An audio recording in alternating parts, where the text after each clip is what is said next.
Ladies and gentlemen, please can I ask you to take your seats?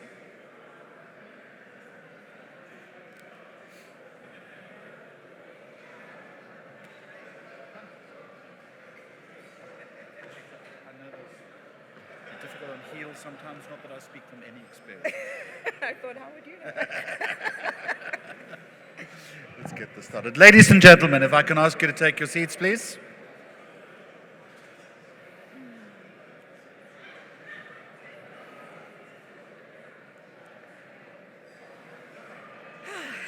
Glad you gave me time to stand here and breathe in and out. Thank you. Do you do a lot of this? Not keynotes, but panels. Okay, let's get started. Right, I think we have a sufficient quorum, so let's get started if we can. Folks, if I was using airline parlance, we're on the final approach. So it gives me great pleasure now to introduce our next speaker. We've certainly had a lot of context today. We've had a lot of solutions, but a conference wouldn't be a conference unless we also looked at future scenarios. And we're now going to look at the future of pension fund administration, particularly considering technological advances. Standing next to me is Lebo Moghabudi, leading digital financial services expert, independent trustee on the board of the Government Employees Pension Fund. So Lebo, a very warm welcome to you. Ladies and gentlemen, if I can ask the rest of you. That applause is for you. If I can ask you to take your seats, and over to you. Thank you, Jeremy. Good afternoon, ladies and gentlemen. Director of the program, Jeremy Maggs, Chairperson of the GEPF, Mr. Mokhajana, fellow board trustees of the GEPF, Principal Executive Officer, Mr. Mabesa, Director, Asset Management and Advisory at the World Bank Treasury, Teresa Couture. Distinguished ladies and gentlemen, good afternoon. Thank you for the opportunity to address you this morning. I would like to focus my remarks on the future of the pension fund administration and the growing importance of the relationship between retirement funding and technology. I will do this by sharing examples and roadmaps learned from across the world and in Africa about mobilizing retirement provisioning and the use of mobile technology as a way of promoting financial inclusion. The question is, how can we leverage technology to increase visibility of pension funds? How can we leverage technology to increase access to pension funds? How can we leverage technology to increase customer engagement with pensioners? That's what I hope to address here today. The world we find ourselves in has been imploded by digital technology, digital communications, and digital assets that have changed our behavior, redefined how we shop, redefined how we access information, as well as how we communicate with each other. Our faces and our thumbs enable access to our phones and to our laptops through facial recognition, and our voices can prompt instructions that can play your favorite song or make a call in your car through connected devices. We have immediate access to critical information such as load shedding schedules on WhatsApp chatbots, and can even access tax certificates from the South African Revenue Services on WhatsApp. Smartwatches have become machines that alert us on the number of steps that we take, monitoring our sleep patterns, and even allow us to make payments at the local coffee shop. We access restaurant menus by scanning a QR code, scan QR codes at flight check-in points, and tech firms such as Apple and Google have now offer mobile wallets and financial services through Apple Pay and Google Play. That's the world we find ourselves in today. The integration of rewards and loyalty points incentivize us to make healthier choices, go to gym to earn vitality points, and do our medical checkups in order to earn financial discounts at hotels and airlines. The fintech industry has moved from just developing payments and payments infrastructure and cross-border remittances solutions to SME lending, insurtech, and embedding technology in agriculture, health, and other verticals, such as logistics. Mobile money has enabled border drivers in Kenya to access insurance, smallholder farmers in Uganda to access credit through alternative credit scoring algorithms. Behavioral banking business models are disrupting finance, as we see pay-as-you-earn solutions in SME financing in South Africa, and pay-as-you-drive insurtechs disrupting the insurance sector. Wealth tech solutions are gaining tractions, and platforms offering micro-investments such as Robinhood, valued at $3.4 billion, and Trade Republic, a commission-free broker that allows easy investing, as well as easy equities right here in South Africa, are democratizing investments, making it more accessible and easy to invest in the stock market. In short, technology has the power to transform. It can also transform the pension fund sector. The question is then, how can technology be leveraged in this room? How can pension funds adopt financial technology, artificial intelligence, machine learning, and even blockchain to increase visibility to pension funds, demystify retirement planning, and increase access to pensions? Digital technology has changed the way customers want to engage with their products and services, expecting a service in real time and a holistic view of their finances on one app or one device. Technology can aid transparency and allow people to manage their own data more efficiently, change their contact details, change beneficiary details in line with regulation, of course, as well as keep track of multiple pension pots as individuals move between different employers. Companies such as PensionBee in the UK have developed a technology platform that helps customers to combine all their pensions in one diversified online platform. They have retirement forecasting tools to help their customers plan ahead and determine how they should be contributing today, and developed pension calculators to help customers determine how much income their retirement will generate in the future. Smart Pension, another digital-first solution, offers employees the ability to offer employees digital enrollment, automated processing, and employees the ability to access and view their pension account from anywhere on their phone. Open banking partnerships and integration of a pension dashboard to your banking app through the use of APIs, application programming interfaces, that effectively allow systems to talk to each other and share data, could further enhance the ability to access one's financial lifestyle from one place.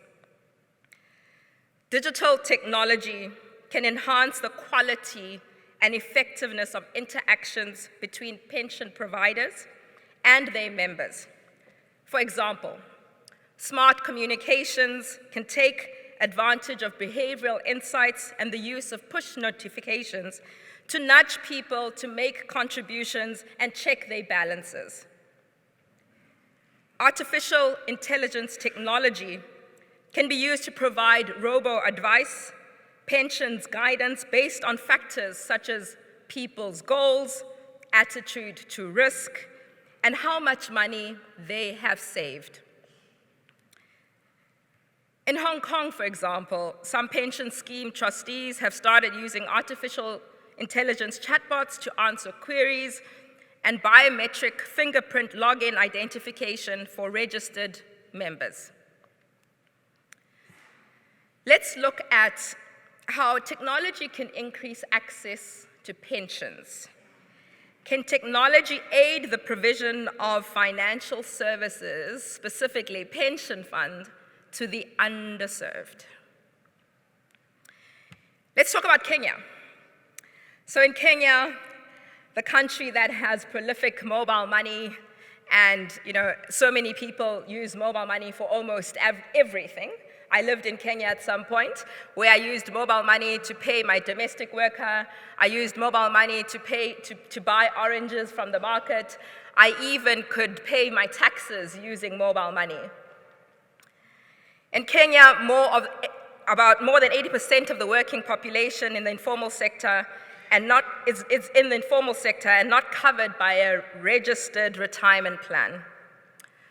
To address this problem, a retirement savings vehicle, Mbao, pension plan, was created to help members of the informal sector save for retirement. This is a joint initiative between the Retirement Benefits Authority of Kenya, the financial industry, as well as M-Pesa, the Safaricom mobile money infrastructure. The Mbao pension plan allows customers to deposit, withdraw, as well as transfer money easily using their mobile money device. The scheme requires members to make a micro pension amount as small as 20 Kenya shillings contribution using their mobile phones that is affordable to almost all informal sector workers. They can make their payments via M-Pesa real time, 24 hours a day, and from anywhere using M-Pesa from the comfort of their homes. The contributions are reflected instantly on the members' phones as received by the fund, and they're able to check contribution balances. This micro-pension model has also been adopted in Rwanda, been adopted in Uganda, been adopted in Rwanda, in Nigeria, as well as in Bangladesh. How about we do this here in South Africa? Let's think about our domestic workers, our security guards, our gardeners.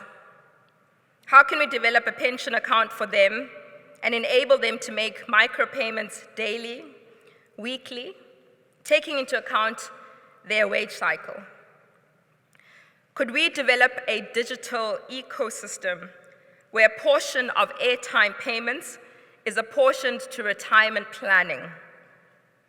How about a digital ecosystem where my grandmother can access her pension account on her phone, enable her family to make contributions to that account or store of value, and integrate a rewards and loyalty platform where she gets points every time she goes to do a medical checkup, and financial discounts each time she buys groceries using that pension wallet or pension account or card associated to that pension account? How about we make it possible for her stockful contributions to go to this wallet and enable micro investments for her to purchase shares in the stock market and benefit from the returns of the telcos and retailers she has been so loyal to for so long? I'm excited to learn over coffee, a discussion with Richard from Uganda NSSF, that Uganda, the regulation in Uganda is now enabling micropensions, and there's work being done to enable a digital ecosystem for micropensions and informal workers to get access to pensions on the mobile phone. As I draw to a close, key principles to consider when deploying digital financial services is to solve a customer problem. Transparency is vital. Transparency of pricing and fee structures. Simplicity is crucial. simple processes, simple language used, simple processes and simple language used, communicating in a language that they understand, not technology language or language understood here in this room.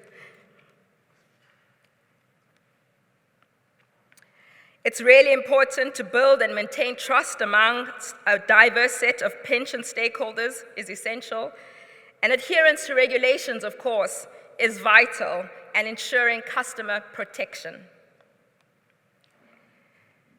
Technology can increase visibility of pensions through a national pension dashboard, increase communication with pensioners through chatbots, digital simulations of the desired retirement lifestyle, and the effect of retirement contributions today to pension payouts in the future.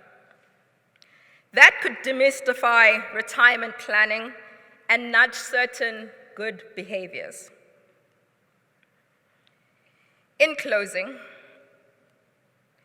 I urge you to keep in mind that the future of this industry depends on our actions. The worker who works in the informal sector and the small business owner can also enjoy healthy retirement benefits. Technology can help us in bringing them to this possibility. They too can retire decently if we enable and grow platforms that encourage them to set aside money for their retirement age. We should close the retirement funding gap and build more and technology-based channels for retirement funding for the sector too. As leaders, our responsibility is to serve the pensioners whose contributions have contributed to the building of this economy and many other economies around the world. The best way to predict this future of the pension fund sector is to create it. Thank you.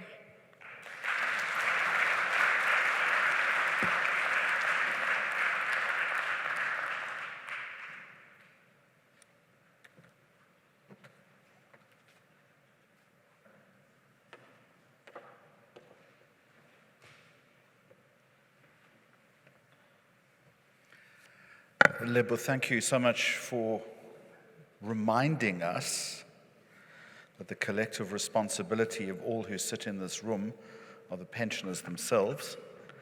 And second of all, thank you so much for articulating the concept of simplicity when it comes to language, policy, technology. Not all of us are fortunate enough to have a millennial to help us navigate our way through life. I, of course, do. I have 2 daughters, but not everyone is in that fortunate position. Ladies and gentlemen, again, just to extend the metaphor of landing the aeroplane, well, we were on final approach. We've touched down. I want to call on Musa Mabesa now, the Principal Executive Officer of the Government Employees Pension Fund, to close proceedings for us. And then I'll be back right at the very end just to point you in the right direction, so to speak.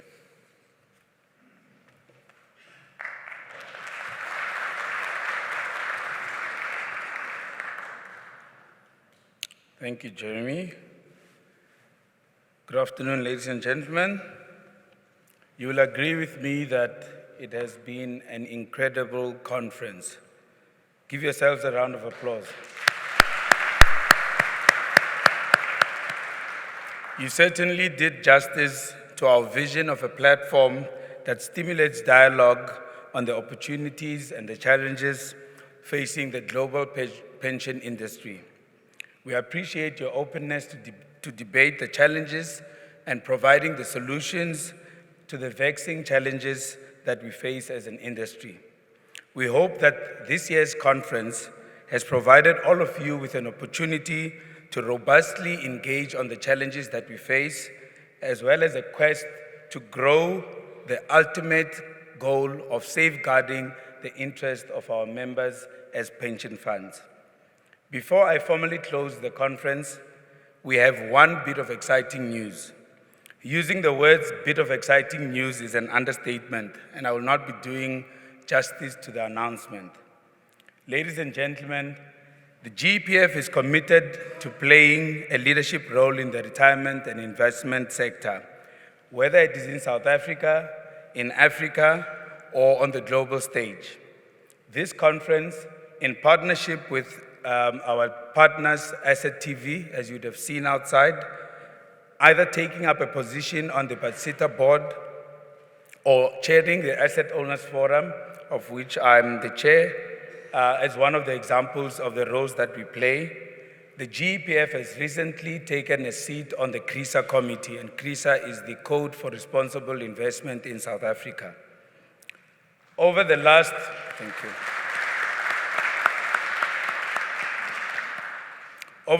couple of months, the GEPF has been in engagement with the CRISA committee via the CRISA Secretariat, led by Mr. Adrian Bertrand, as well as the chairman, led by Mr. John Oliphant, in taking a more active role in the committee.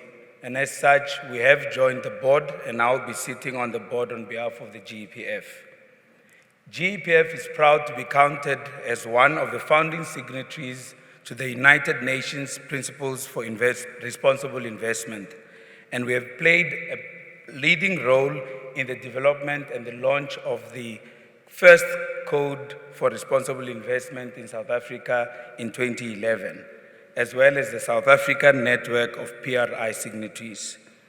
I would also like to use this occasion to acknowledge the excellent work done by the CRISA committee in finalizing CRISA 2, the second and enhanced code for responsible investing in South Africa. We are excited to announce the launch of the second code for responsible investing in South Africa, which is called CRISA 2 today. In that regard, I'd like to call Mr. John Oliphant, the chairman of CRISA, to come on stage to say a few words as he launches CRISA 2 today and hand over the first public copy of CRISA 2 in this public platform. Mr. Oliphant.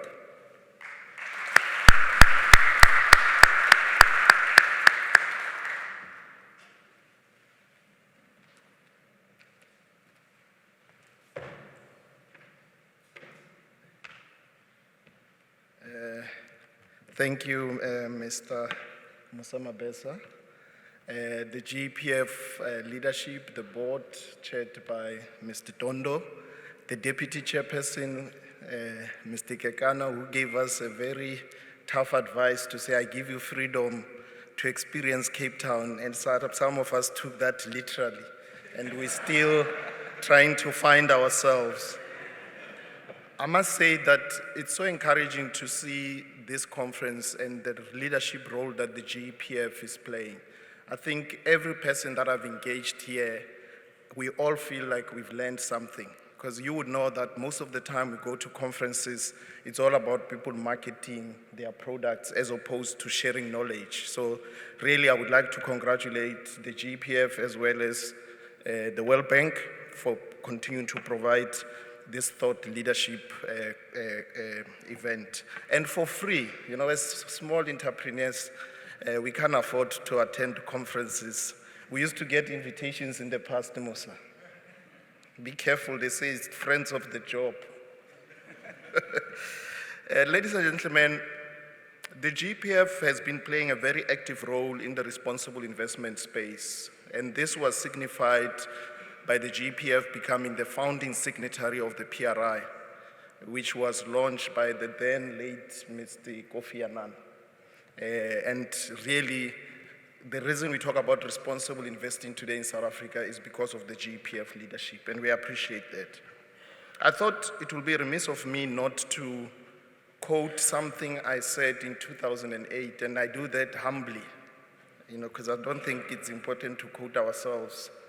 But I would like to quote it so that you can have a sense of how the world is going. So this was at the launch of the SRI index, which was then called the SRI index, at the Johannesburg Stock Exchange on the 26th of November, 2008. And when we were launching the SRI index, that day, these are the words I used, and I quote, "Yesterday," remember you put it in the context of 2008, "Yesterday we were enjoying the fruits of a bull market. Today we are feeling the pain of a bear market. Yesterday the US was up in arms solving world problems. Today is the US subprime that is threatening the world economy. Yesterday we were complaining about exchange controls. Today we sing in praises because we weren't too exposed to the financial crisis at the time. Yesterday we were complaining about the National Credit Act. Today we sing in praises over the regulation of credit in our market. Yesterday was about profits, profits, profits, and more profits. Today is about profits worth having. Today is about caring for the environment we operate in. Today is about social relevance. And today it's about good corporate governance." Although to some this might sound like Dickinson's Tale of Two Cities, where yesterday was the best of times and today is the worst of times, this did not be. This is what I said in 2008. And today, I'm standing here and I realize the more we think things are changing, the more things are staying the same. And there's more urgency for us to take real action.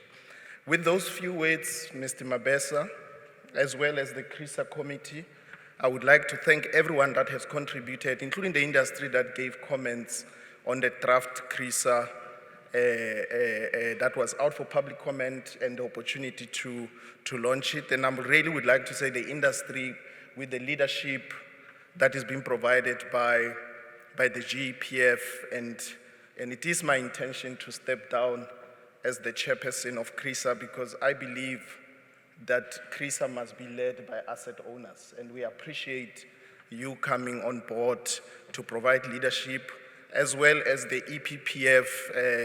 Mr. Shafiq was here, he's also coming on board. So that's really, this is the work and that I would like to hand over to all of you to take forward into a greater future for all of us. Mr. Mabesa.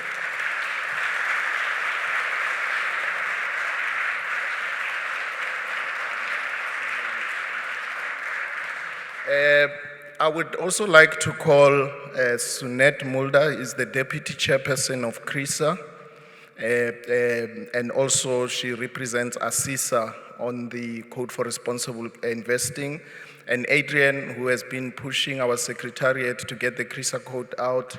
We can now be ready for the ceremonial signing.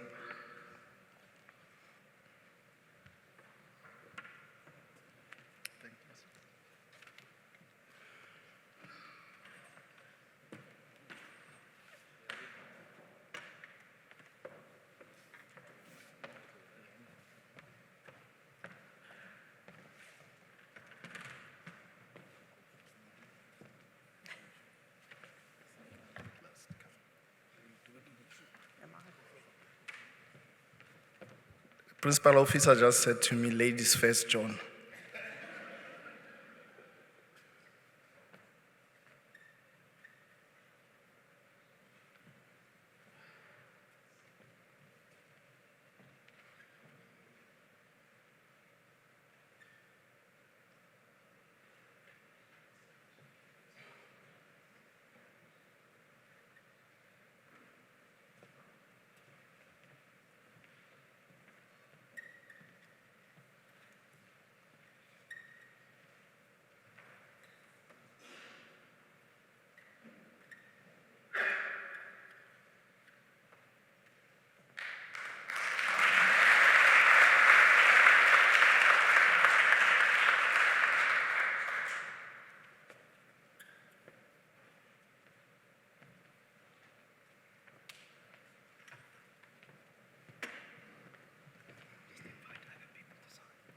Yes.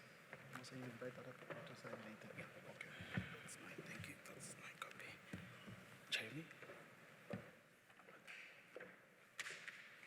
I'll let you know. Not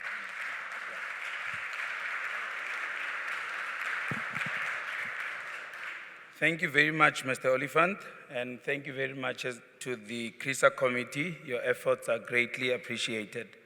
Ladies and gentlemen, this is a significant moment in the journey of embedding responsible investing in all that we do as pension funds in South Africa. The GEPF is committed to CRISA 2 and assisting in the rolling out of this new code. We should not underestimate the impact of these efforts in positioning South Africa as a leader on the continent.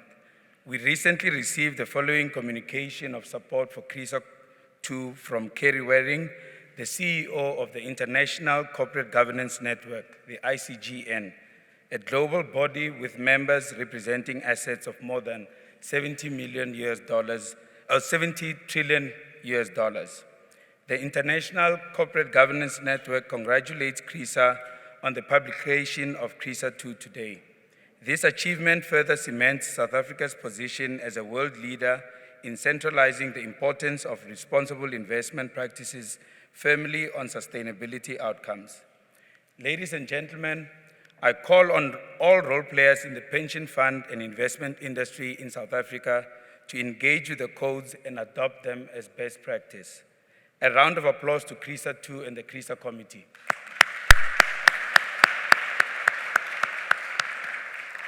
I'd like to invite all organizations represented here today to symbolically sign their support of the CRISA 2 code and its 5 principles by signing the 4 CRISA posters, which are at the back, available at the back of the conference hall. Some have already started signing them. Thank you very much.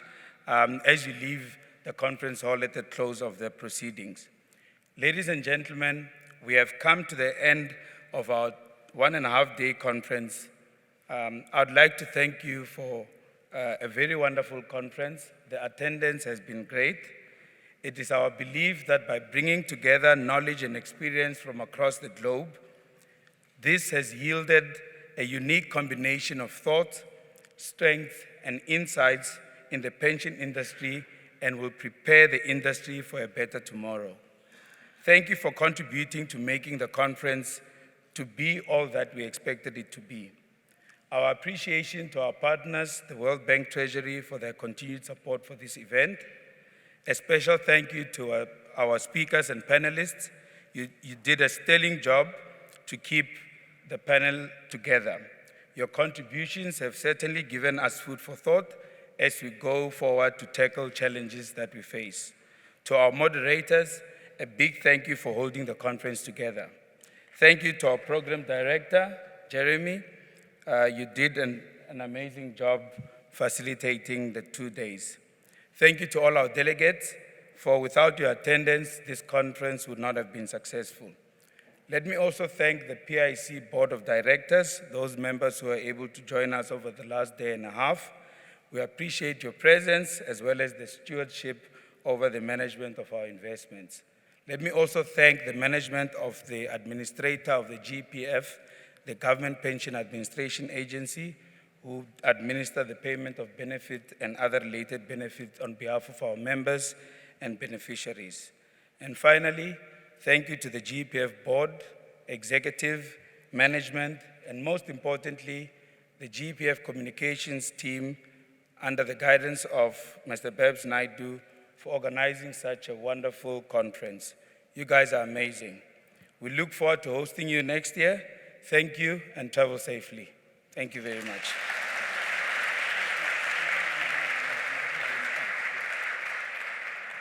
Mr. Thank you very much indeed. Just a few closing notes from me. If I can just remind our colleagues from the World Bank, remember this is Cape Town, not Georgetown. Okay. You're going back to Georgetown, I understand, at the weekend. You know, ladies and gentlemen, just as you start to exit, just 90 seconds of your time, if I may. I'm very privileged in my position to engage with experts as a layman, a lay person, on many different levels. And it was so interesting to learn something about a process, a protocol, a concept that I knew very little about. I know one thing, that all of us in this room look forward to a safe and comfortable retirement. But we do live in an age of unpredictable uncertainty. A couple of weeks ago, I was facilitating a conference at the CSIR, and someone mentioned Newton's law of motion. And I don't know why that resonates with me here, but it says if an object is at rest, it will remain so unless there is an external force.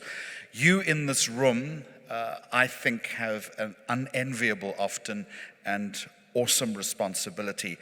And I hope the content of the past 2 days has given you the fuel to be that external force, because goodness knows we need it.